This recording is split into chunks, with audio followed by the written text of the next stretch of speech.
ರಾಜ್ಯದಲ್ಲಿ ಭೀಕರ ಮಳೆ ಆಗ್ತಾ ಇದೆ. ಅದರ ನೇರ ಎಫೆಕ್ಟ್ ಕೃಷ್ಣಾ ಜಲಾನಯನ ಪ್ರದೇಶದಲ್ಲಾಗಿದೆ. ಭೀಮಾ ನದಿಯ ಒಳಹರಿವು ಹೆಚ್ಚಳ ಆಗಿದೆ. ರಭಸವಾಗಿ ಹರಿತಾ ಇರುವಂತಹ ಭೀಮಾ ನದಿಯಲ್ಲಿ ಕೆಲವರು ಹುಚ್ಚಾಟವನ್ನು ಮಾಡ್ತಾ ಇದ್ದಾರೆ. ನದಿಗಿಳಿದು ಮೀನು ಹಿಡಿಯೋದಕ್ಕೆ ಜನ ಮುಂದಾಗಿದ್ದಾರೆ. ನದಿ ತೀರದಲ್ಲಿ ಕೆಲವರು ಸ್ನಾನ ಮಾಡ್ತಾ ಇದ್ದಾರೆ. ಜಿಲ್ಲಾಡಳಿತ ನದಿ ತೀರಕ್ಕೆ ಹೋಗಬೇಡಿ, ಎನಿ ಮೂಮೆಂಟ್ ನೀರಿನ ವೇಗ ಮತ್ತಷ್ಟು ಜಾಸ್ತಿ ಆಗ್ಬೋದು ಅಂತ ಹೇಳ್ತಾ ಇದ್ರು. ಕಿವಿ ಕೇಳಿಸ್ದೇ ಇರೋರ ರೀತಿ ವರ್ತಿಸ್ತಾ ಇದ್ದಾರೆ, ಕಿವುಡರ ರೀತಿ ವರ್ತಿಸ್ತಾ ಇದ್ದಾರೆ. ಜಿಲ್ಲಾಡಳಿತ ನಿರ್ಬಂಧದ ಆದೇಶವನ್ನು ಕೊಟ್ಟಿದ್ರು.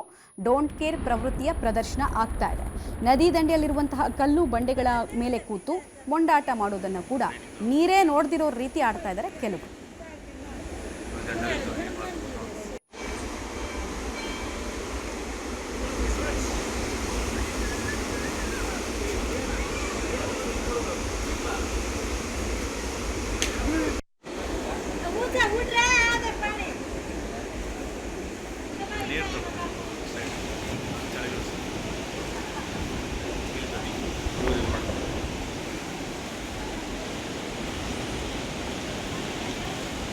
ಮತ್ತೆ